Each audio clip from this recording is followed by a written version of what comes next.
તો અમદાવાદમાં પીએમ જય કૌભાંડનો મામલો સામે આવ્યો છે। મહત્વપૂર્ણ સમાચાર પ્રાપ્ત થયા છે, જેમાં ક્રાઇમ બ્રાન્ચ આરોપીઓને કોર્ટમાં રજૂ કરશે।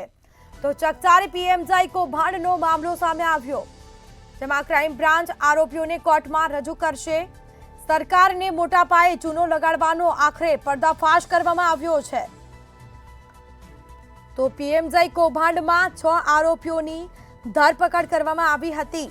તો પાત્રતા ન ધરાવતા લોકોના પણ પીએમ જય કાર્ડ બનાવી આપતા હોવાનું સામે આવ્યું।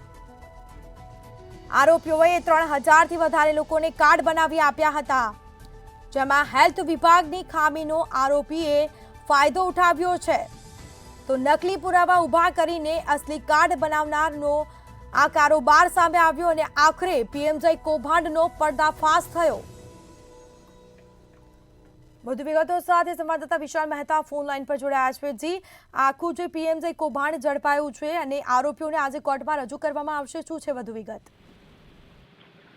જે રીતે સ્મિતા સમગ્ર કૌભાંડ સામે આવ્યું છે તે સૌથી ભયંકર બાબત અને સૌથી ગંભીર બાબત છે, કારણ કે સરકારનું જે પોર્ટલ અને જે સાઇટ છે તેના કેટલાક લૂ પોઈન્ટને જે લોકોએ ટ્રેક કર્યા અને તેના આધારે તેમણે આ સમગ્ર જે પીએમજીવાય કાર્ડ છે તે બનાવ્યું છે। એટલે પ્રધાનમંત્રી આ યોજના છે તેનો સીધો ફાયદો લેવા માટે અને સરકારના રૂપિયા ખિસ્સામાં નાખી સરકારને મોટું નુકસાન કરવા માટે થઈને આ સમગ્ર કાવતરું રચવામાં આવ્યું।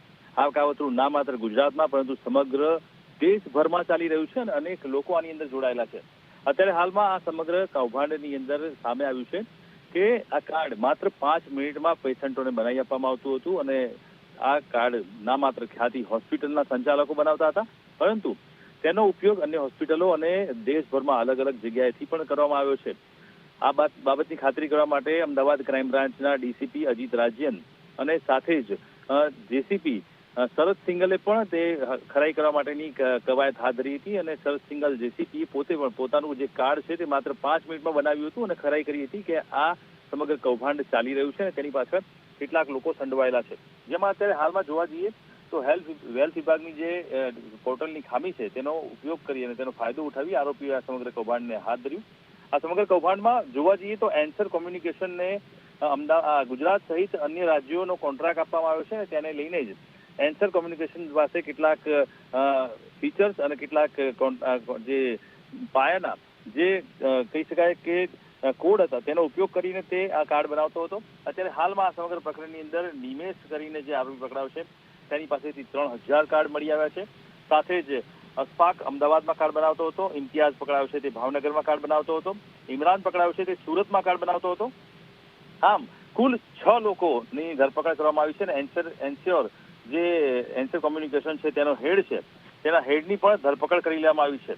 આ ઉપરાંત કેટલાક મહત્વની વાત કરીએ તો કાર્તિક પટેલ કે જે ખ્યાતિ હોસ્પિટલનો ડાયરેક્ટર છે અને ખાસ તે અત્યારે હાલમાં વોન્ટેડ છે, તેનું પણ આ કેસની અંદર નામ વોન્ટેડ તરીકે ખુલ્યું છે। સાથે જ નિખિલ પારેખ અને રાશિદ જે બિહારમાંથી કાર્ડ બનાવતો હતો, આ તમામ આરોપીઓના નામ પણ ખુલવા પામ્યા છે, જેની ધરપકડ કરવા માટેની કવાયત ક્રાઇમ બ્રાન્ચ દ્વારા હાથ ધરવામાં આવી છે।